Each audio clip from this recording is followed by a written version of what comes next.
this. This is a garbage biscuit.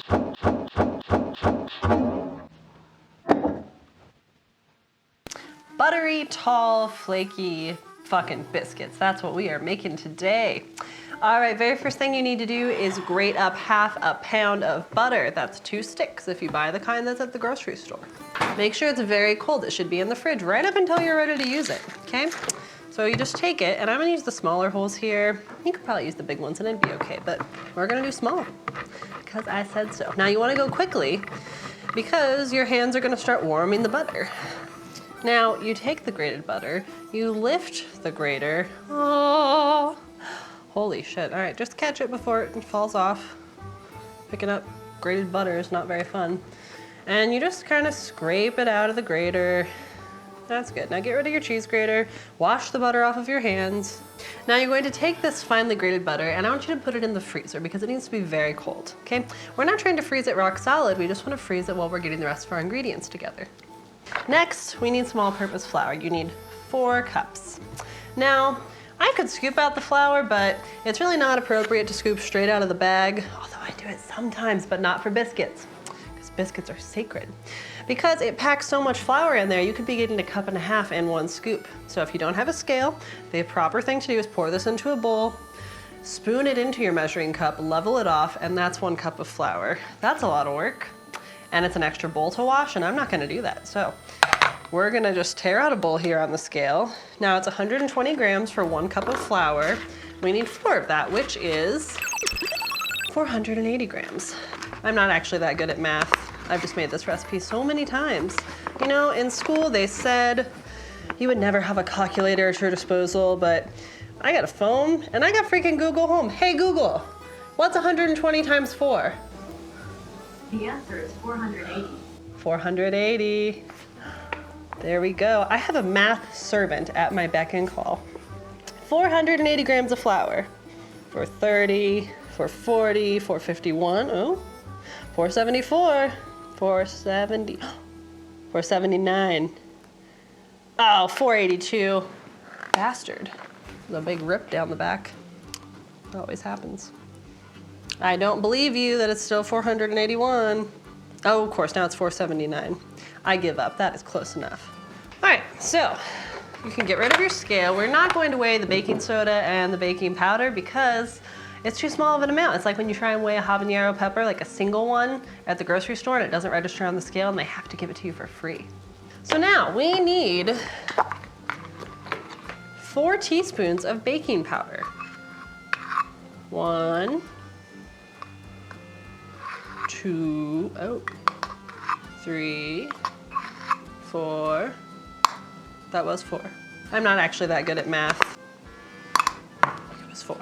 Okay, and you need 1 teaspoon of baking soda because we're using buttermilk in this recipe because you should. And the acid from the buttermilk reacts really nicely with the baking soda. 1 teaspoon of baking soda. Yep. While we have the teaspoon out, we should add our salt. Now this is a coarse kosher salt. So if you have a fine salt, you should add maybe 1 teaspoon, not 1.5, but we're gonna add 1.5 teaspoons. And that's it, and you just stir that up. Definitely get a bigger bowl, because when I stir, I usually explode flour everywhere, and you wanna make sure it's really mixed in. Whew. Okay, so once that's mixed, you just set it to the side, get your space cleared off here, and now we're gonna get back out our cold butter and mix that in. I dropped a little bit of this into one of the ice cube trays. I'm not gonna tell anyone, and we'll just see who finds it in their drink. Okay, so now you just wanna kinda start coating the butter in the flour. So I'm grabbing the flour from the bottom and tossing it to coat the butter. Because if you just grab the butter with your hand, it's just gonna melt and stick to you, and that's not very nice. Okay, so once most of the butter is covered in flour, you just wanna work it in a little bit with your hands. Not very much. You're kind of squishing it. We want to see how that's kind of flat and layered. That's what we're going for. So give it like 5 good squishes. Well, there went the extra gram. See? Everything works out. Okay, dust off, but we're going right back in, so don't get too crazy. You can get rid of your little butter pan here. Now, I have 1.5 cups of buttermilk that I just kept in the fridge, keeping with the, we want everything to be cold, yeah? And the reason you want your butter to be very cold, all your ingredients to be very cold, is that when you put cold butter coated in flour into a biscuit and you put that into a hot oven, that cold butter is gonna create steam. And that's gonna create one of those pockets that gives you those beautiful, beautiful flaky layers. But that's not all you gotta do to make those flaky layers. There is a technique. It's not a recipe, it's a technique. And I'm gonna show you. Now, 1.5 cups of buttermilk right into the flour. And we're gonna go on with our hands eventually, but it's just so soupy right now that I usually just take a spatula or this like flat wooden spoon, and we just mix until a shaggy dough forms. Shaggy dough, shaggy dough. All right, so once your dough's mostly mixed, there shouldn't be a ton of loose flour left. It should be just kind of like shaggy, tacky dough. Scrape it off the spatula, and we're just gonna turn it out onto the surface here. We don't really need to flour it. There's enough extra flour in this bowl. Wow, that's a big pile of biscuit dough. So now we're just gonna kind of press and pack it together into a dough. And this used to be where I would stop with biscuits. I was so concerned about overworking the dough. I was like, okay, pack it into a disc and cut it out. You're not gonna get any fucking layers if you stop here, not a single one. So what you need to do, once you've got that started to pack in, you can come into the edges, whoops, get back in there. We're picking it up, we're checking for loose flour underneath. You can knead the dough a couple of times until it comes together, because we're still pretty loose here. And we just wanna knead it just until it comes together. Depending on the climate you live in, you might need to add a titch more of buttermilk or flour, but most of the time you shouldn't. You really don't wanna get in there with adding too much extra stuff, because then your biscuits get too wet and then you add too much flour and they get dry and tough and it's just a whole debacle. Okay, if I were to add any extra liquid, I would add it to this loose stuff on the bottom here, not this nice ball that's already come together.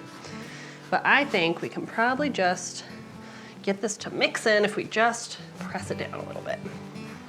Okay. So now we've patted this into a disc, and I have some pretty good dough going on my hands here. Let's go ahead, just wash your hands, get that cleaned off so that you don't start incorporating this dough that's gonna get dried out back into your nice biscuits. Okay, so we have our biscuit dough, yeah? And it's not super tacky. We're gonna just roll it out into a rectangle disc shape thing. If it starts really sticking and coming off on your rolling pin, you can lightly flour the dough and your rolling pin. But you really want to avoid, what is that? There's something on my rolling pin. That's okay, this is real life, it happens. You just pick it off and you go right back in. See, now see how much is coming off onto my rolling pin? That's telling me that needs a little bit of flour. The dough will always talk to you, it will tell you what it needs. Just take a little flour. And here, our rolling pin's pretty sticky, so we're just gonna flour it not over the dough so we don't get a bunch of extra flour on there. Okay, tuck that in. So just roll this out. Now I want you to pretend that this is a book you really don't like. You know, maybe it's Little Women. You've just found out that Meg dies. Beth is really, really sick. And you're like, and you close the book, okay? Close the book. And now we rotate it the other direction, come back in, and roll it out. And this is why you don't want to put too much flour. We want to create one, this dough needs to be cohesive. We don't want to be able to like pick this back up and have it open again. If you put down too much flour, it creates a barrier, so it's a fine line between rolling it out and having too much flour. But if you do get too much flour, you can always just take your fingers, dip them in some water, and flick the dough until it comes back together. Okay, rolled it out again. Amy marries Laurie. Ugh. Close, flour, and roll. And at this point, you're like, why am I still reading this book? But you've got to finish it. You've kind of committed now. Okay. Close the book one final time. And now we want to roll this out, honestly, to about 1 inch thickness. We don't want it to be super thin. Still these little brown bits in my dough. I don't even know what that was. Some things it's better not to know. Okay, so come in here. If you don't have a biscuit cutter, just use a really sharp knife and you can make square biscuits, because if you use a glass jar or a cup, You're gonna pinch close all those beautiful layers you just made. And this, we just did laminating. This was a really simple, quick lamination, and that is what's gonna give you those beautiful biscuits. So come in here, cut out your biscuits.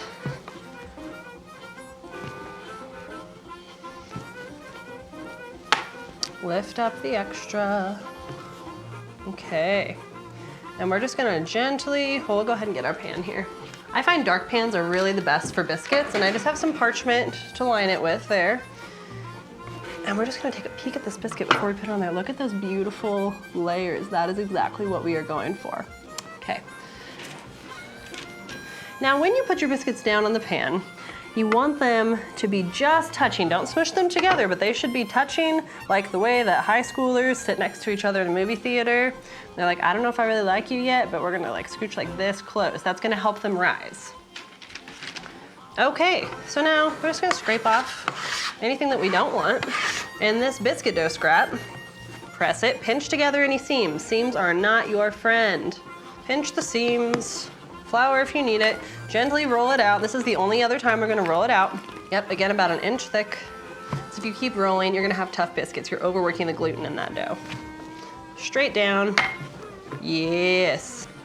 Lift up, onto the pan.